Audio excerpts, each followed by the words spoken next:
você deveria ter livres trocas entre as pessoas. Se a gente tivesse impedido aqui de conversar, isso seria ruim, independente da ideologia. Então, quanto mais comércio, melhor. E existiu, sim, um país que adotou o free trade, o livre comércio, que foi a Inglaterra, no século XIX. A sua frase não faz justiça a todo o esforço de todas aquelas pessoas que fizeram o livre comércio, principalmente o Richard Cobden, que lutou a vida inteira para abolir todas as tarifas estrangeiras. Livre comércio tendo colônias no mínimo controverso. Tá?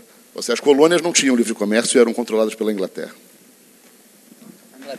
A Inglaterra tinha livre comércio com todas as nações, embora tivesse colônia.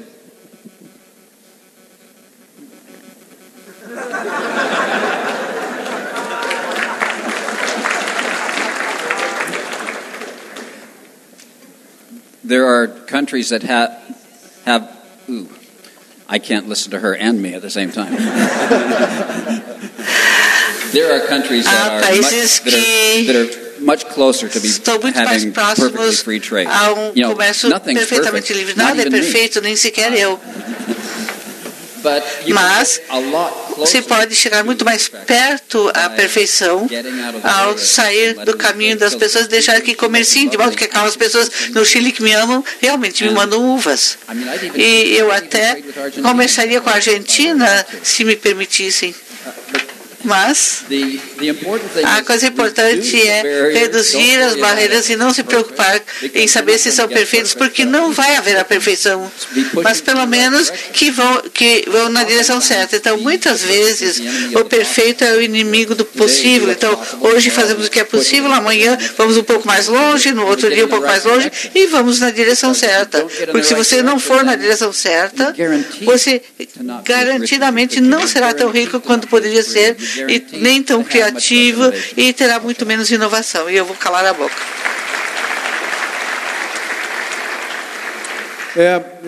Existem protecionismos e protecionismos, eu vou explicar. Talvez o nome seja outro.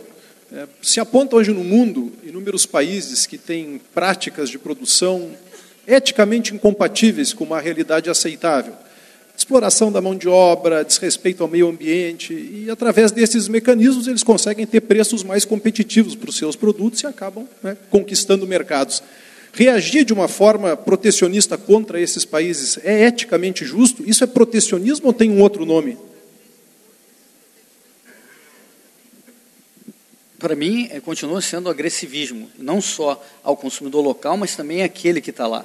Porque quando você diz que você não vai comprar dele, porque você julga que aquelas pessoas que estão em condições mais precárias do que a nossa realidade aqui, que, graças a Deus, é um pouco melhor do que países mais pobres que nossa, quando você diz que você não quer comprar e vai proteger brasileiros que comprem dessas pessoas que têm condições um pouco piores de trabalho, você está prejudicando elas, porque elas perderão esse emprego. Então, você está sendo não só um agressivista, mas também você não tem o seu lado humano está perdido também, porque você está prejudicando que essas pessoas possam crescer e chegar no nosso nível de desenvolvimento.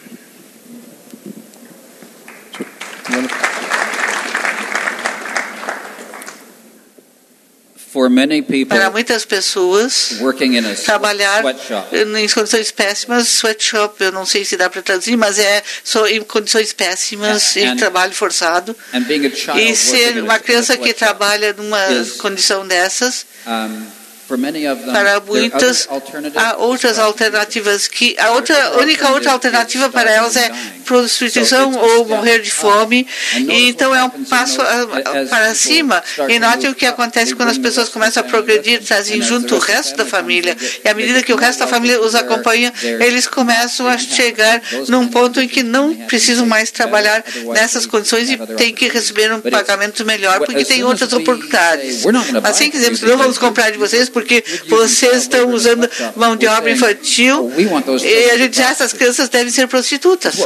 É o que estamos dizendo realmente. Eu, em princípio, concordo com o que foi dito, só acho que, mais uma vez, é preciso moderação. Ou seja, seguramente há práticas comerciais que são desleais, que devem ser coibidas, e uma das maneiras de coibir é cercear o comércio quando elas são adotadas. Acho que é a análise caso a caso. Por exemplo? Acho que você... vou te dar um exemplo claro praticado pelos Estados Unidos. Né? Ou seja, quando há desrespeito e violação severa de direitos de propriedade intelectual por algum país, os Estados Unidos retaliam coibindo a importação de produtos daquele país. A lógica é você coibir a concorrência desleal. Você não vai entrar no meu mercado tendo se apropriado de maneira ilegal do conhecimento que foi gerado pelas minhas empresas. Claro, o debate é livre, necessário, democrático e salutar, e outras coisas mais. Sem entrar no mérito sobre propriedade intelectual, mas certamente se tem um outro parceiro que está roubando de você, eu acho que você não deveria ter comércio com esse parceiro considerado que está roubando. Agora, no momento que os Estados Unidos, então, impedem pessoas que não tiveram nada roubados, ou empresas que não tiverem nada roubados, a retaliar e prejudicar o país inteiro, aí você está realmente prejudicando todo mundo.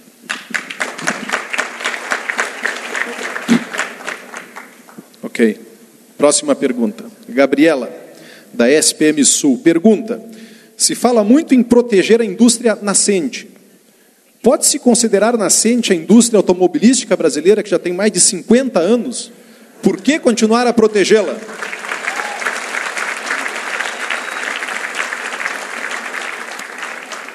Eu respondo, é isso não? Ficou todo mundo quieto. Bom, Gabriela, é o seguinte. Vocês querem comentar? É quase uma afirmação, né? Vocês querem comentar, senão passamos para a próxima. Nos Estados Unidos, até muito recentemente, existia proteção ao aço, porque desde o início do século XX era considerado uma indústria nascente. Depois de 100 anos, aquilo ainda estava lá como proteção. No Brasil, esse é o lobby mais poderoso. É inacreditável como esses caras conseguem fazer com que a gente pague 3 vezes o preço de um automóvel. Eu não consigo entender como a gente não se une e não pare de protestar até a gente conseguir derrubar essas barreiras contra esse lobby. Fazer um rápido comentário que acho que é bom a gente talvez aterrissar no terreno das relações econômicas reais, né?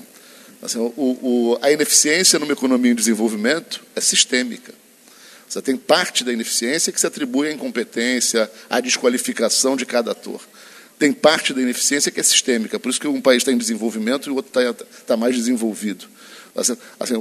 Em situações de processo de desenvolvimento com ineficiência sistêmica, eventualmente, algum nível de proteção pode ser necessário em algumas situações. É muito impressionante a gente dizer, que é a impressão que dá na mesa, de que há um consenso absoluto de que todo tipo de proteção é ruim, ao mesmo tempo que se admite que em nenhum país do mundo se aboliu a proteção. Ou seja, se é consensualmente sempre ruim, por que 100% dos países não vão para o ótimo? Ficam só no mais ou menos? Muito simples. Muito simples, aqui foi explicado, o professor Simas, já vou deixá-lo falar, desculpa, mas ele explicou como os interesses são concentrados e os custos são difusos, então é óbvio que quem se apropria da máquina estatal vai conseguir proteger os seus próprios interesses. E eu concordo com você, pelo menos em uma coisa, que há sim questões sistêmicas que fazem que os produtos brasileiros sejam mais caros. E é justamente as barreiras nos insumos, como eu estava falando, como a gente tem que usar insumos para produzir coisas no Brasil, como esses insumos estão protegidos, acaba que o produto final também fica caro. Mas isso não justifica que se imponham também barreiras sobre o produto que essa pessoa fabrica. O que se tem que fazer é retirar as barreiras sobre todos os produtos para que as pessoas e os empresários eficientes do Brasil consigam produzir a custos competitivos.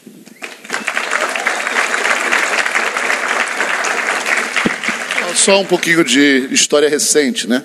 Na rodada de Doha, assim, o Brasil foi o mais veemente lutador em favor da redução das barreiras aos insumos básicos. Quem impõe barreira aos insumos básicos, essencialmente hoje no mundo, são outras nações, não é o Brasil.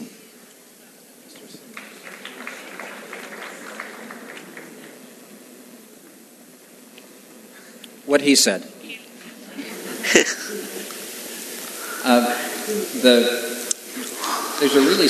Há um motivo muito simples, pelo qual cada país tem algum tipo de tarifas, ou se quisermos ir mais longe, vamos olhar subsídios como outra forma de protecionismo que ataca os consumidores.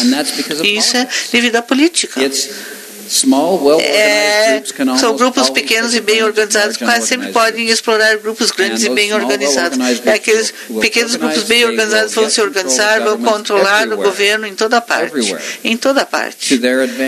Para a sua vantagem. E é um fato justiça da política, e a única maneira de contornar isso é não dizer, bem, nós podemos eleger gente boa que vai resolver esse problema, mas não se tem que mudar as regras do sistema político de modo que o governo não possa fazer esse tipo de coisa, senão todo o governo vai fazer isso. E o que você falou não é verdade, porque, como eu citei na minha fala, mais de 70% das barreiras feitas pelo governo brasileiro é para produtos básicos. Réplica? Encerramos por aqui? Então tá. Quero agradecer muito aos nossos painelistas.